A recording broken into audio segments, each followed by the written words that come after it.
Hello everyone, my name is Nilzor and welcome to my vault.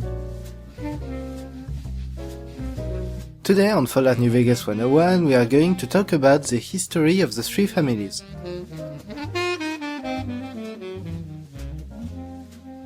Before the Great War, Mr. House set up an initiative to protect Las Vegas from the incoming nuclear warheads.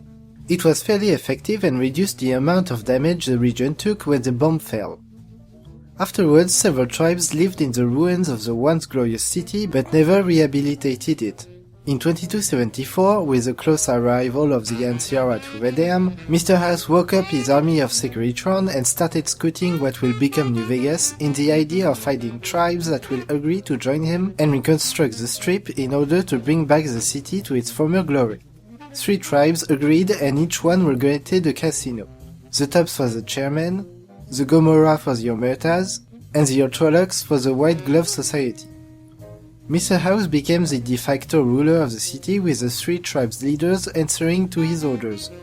To start rebuilding, they first drove away the Great Khans that were living nearby.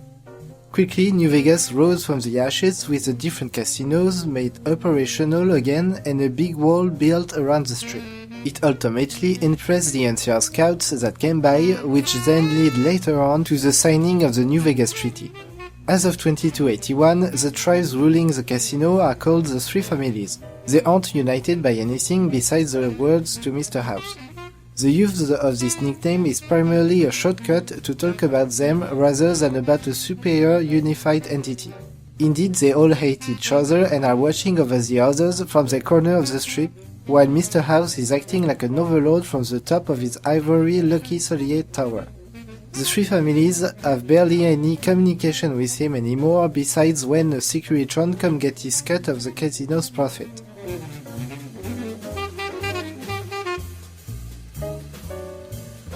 The chairmen come from a former warrior tribe known as the Boot Riders.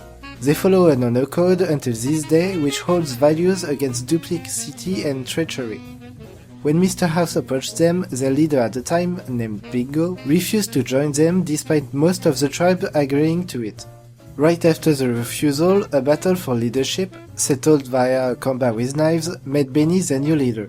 His desire to move away from their tribal way of life and to something new drove him, as his first act as their new leader, to agreeing to joining House, therefore becoming the first tribe recruited. As of today, the chairmen embody an ancient cool aesthetic of Vegas. Their chief is still Benny, with Swank as his second. Another important member is Tommy Torino, in charge of the Tops Entertainment. As for their relationship with the 2 other families, they don't like them very much, mainly because they feel like they are hiding their true agenda or are outright despicable individuals. The Omertas come from a tribe known as the Slitherkin that got infamous for luring and capturing or enslaving unsuspecting travelers. They have a natural appeal for treachery and murder with only one rule: never betray the family. Their way of life reminded Mr. House of certain criminal elements that once operated in Las Vegas. The Gomorrah Casino is an unelegant place that can be qualified as a vice den, with prostitution, booze and drugs available everywhere inside it. The Omertas have no regard for their clients and will beat them to death if they look at them the wrong way. Their leader is the perfidious Nero, always accompanied by his right-hand man, Big Sal. The sadistic Cachino is one of the underboss that you might come across. This family is obsessed with the idea of expanding their territory and control over it.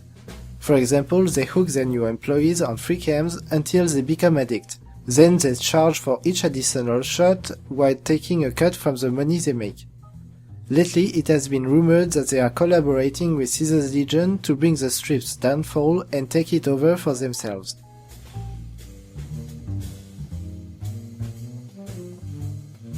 The White Glove Society is the most uptight and elitist family that wants to provide the most elite casino experience.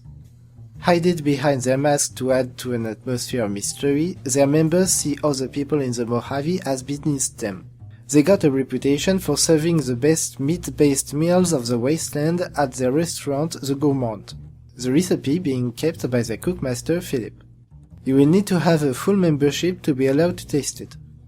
They have a past of formerly being a cannibal tribe, Nowadays they are trying to remove this stain on their history and will be offended if you mentioned it to them. Their leader, also responsible for the Gourmand, is named Marjorie. The second in command is Mortimer, who is not fond of the new tribe's diet.